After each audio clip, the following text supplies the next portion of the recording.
हार हो गई तो निश्चित क्या हुआ इसका पता पूरे तफसील के साथ 1 महीने के बाद पता। आज आपको एक क्लिक करना है, आपका संदेश आप दुनिया में कहीं भी पहुंचा सकते हो और उसी क्षण उसको उत्तर मिल सकता है।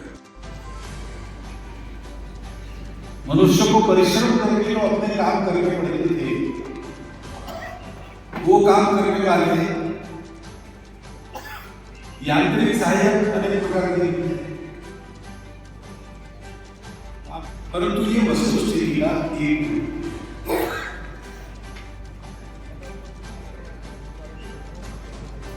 इस पर प्रश्न पूछे जा सकते हैं, प्रश्न लग रहे हैं।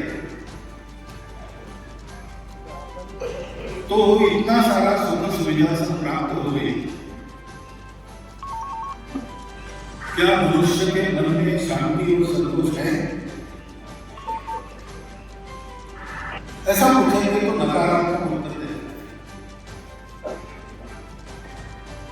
पूरे विश्व की चिंता में रहता है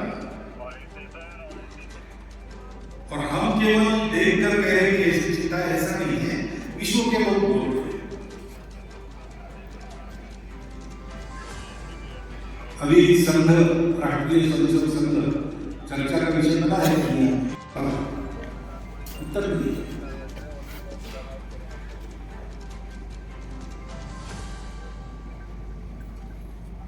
ये प्रश्न अगर हम पूछते हैं कि इतना मनुष्य प्रगत हो गया,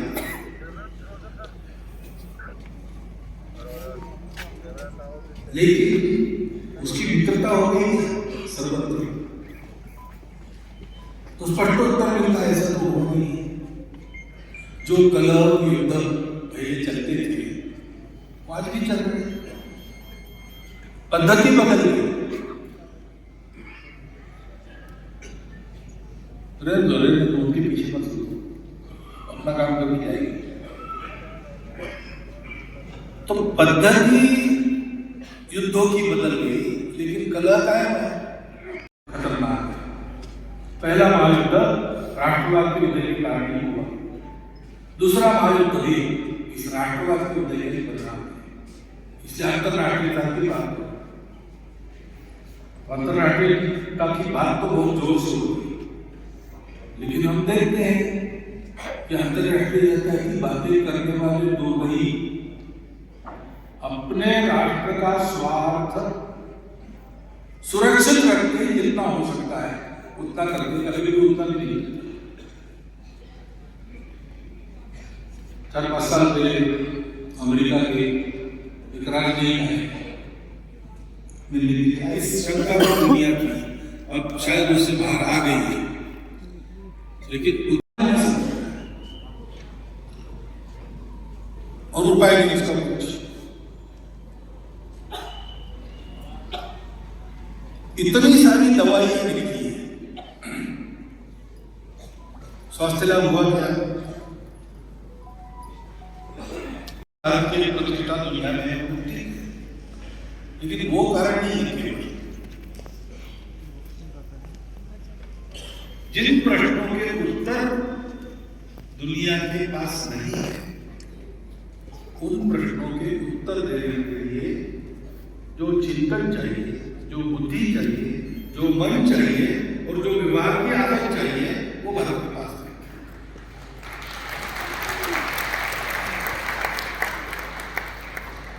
और इससे जब परिदृश्य को देखते हैं तो सहज ही विचार आता है कि किया तो सब लोग आगे बढ़ रहे हैं,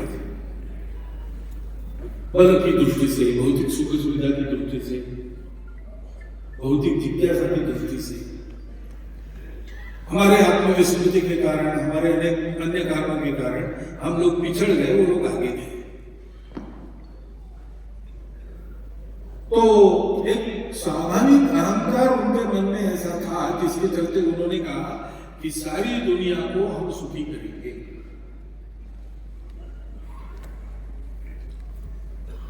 हम सुखी करेंगे सारी दुनिया को, और उनके स्वभाव के अनुसार ये भी था कि हम ही सुखी कर सकते हैं सारी दुनिया को। और इसलिए सुख की खोज की उनकी जो परंपरा है उसमें सुख तो बाहर ही खोजा जाता है, वो समाप्त करेंगे। यह बिल्कुल तार्किक उपपत्ति है इस बात की कि जड़ता से सब उत्पन्न हुआ है, सुख बाहर के पदार्थों में है। ऐसा क्यों हुआ? तो ज्ञान के सारी बातों से अपना फायदा प्राप्त करना है, सृष्टि से भी वही प्राप्त करना है, और हमारी भूख का तो अंत नहीं है।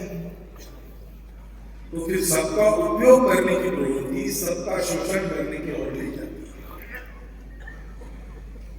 जो बलवान है वो दुर्बलों का शोषण करता है। अब ये जब चला तो इस पर नियंत्रण करने के लिए राजा बनाया। जो राजा उसके नियम के अनुसार राज्य चलाएगा उसको मानेंगे, असली राजा वो है, नहीं तो नहीं मानेंगे। तो इसलिए पंच संप्रदायों के मोक्ष मार्ग के तत्व ज्ञान पर आधारित राज्य सत्ताएं बनी। इस प्रकार का एक बंधन आ गया, अनुशासन आ गया, कुछ देर ठीक था,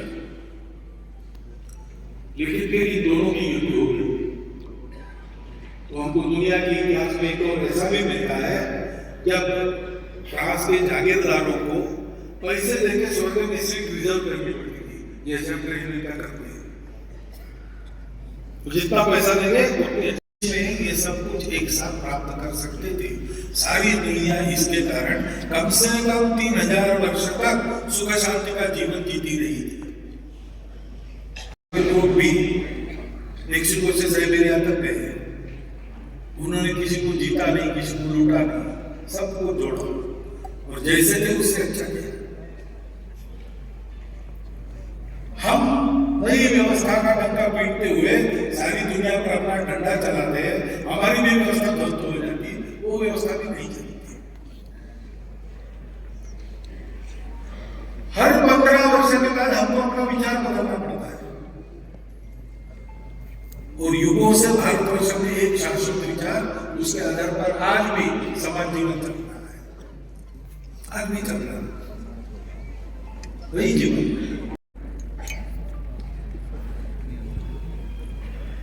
लड्डू अच्छे लगते तो कितने खाएंगे आप? लड्डू तो वही है, एक जगह से बने, एक से बने, 10 खाएंगे, 50 खाएंगे, 100 की मर्यादा को समझ के उस श्रद्धा को चलना। और इसलिए संपूर्ण सुख एक साथ शरीर, बुद्धि, मन, आत्मा का सुख प्राप्त होना चाहिए। हमारे व्यवस्था भी उसके आधार पर